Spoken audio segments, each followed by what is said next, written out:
Okay, so before I get started, this is my presentation to go along with my speech, and it's not going to be fully visible in the video, but I'm going to turn it around so the audience can see it as I read. And it's on the timer and everything, so it'll be set. So, since all of us in this course are obviously in college, I'm assuming most, if not all of us, attended high school or had some sort of prior education.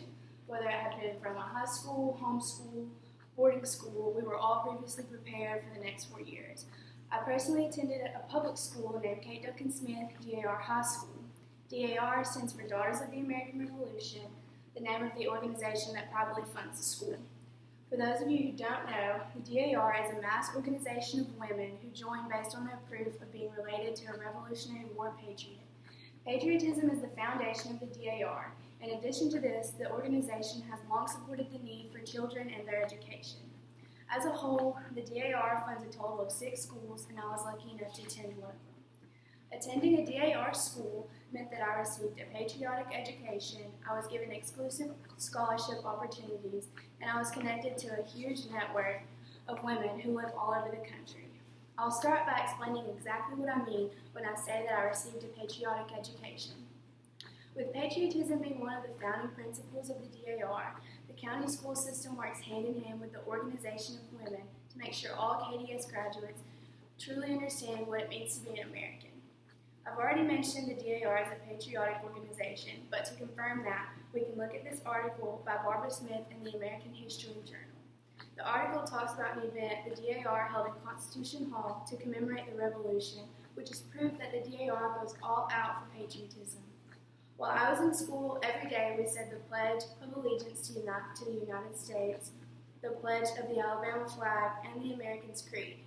Growing up, this was something I assumed every school did, but I'm finding it's fairly uncommon for someone to know the American's Creed by heart.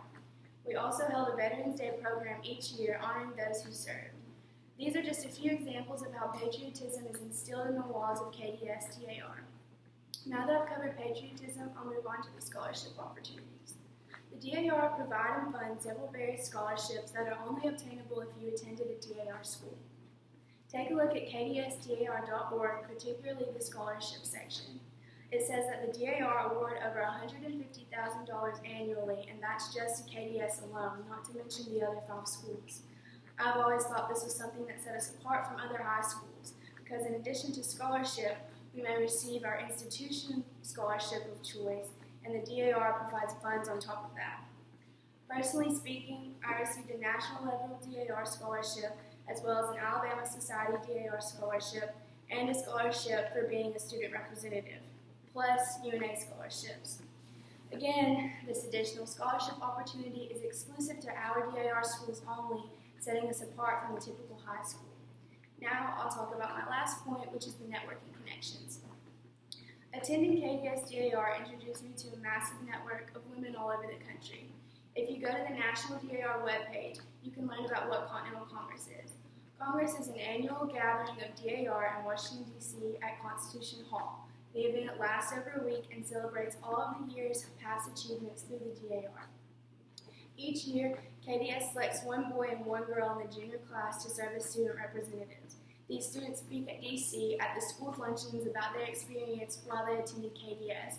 And during my junior year, I went through the interview process and was selected as a representative. Not only did I speak in DC, but I also spoke in Pennsylvania, Texas, Mississippi, California, and Auburn, Alabama. These years following, I was invited back during Congress to do marketing work in the KDS merchandise booth. Traveling to all these events led me to meet tons of successful women around the country, many of which I keep in touch daily. This network has been such a big part of my life over the last few years and would not have been possible if I didn't attend a school funded by the DAR. After listening to my presentation, hopefully you now see that attending a DAR school was a little bit different from your average high school. From the patriotic education to the scholarship opportunities and network opportunities, it definitely sets us apart. And to be clear, this isn't to say that attending a DAR school makes me better than anyone who attended another school. I just wanted to note and inform you all about some things that makes attending DAR an overall unique experience.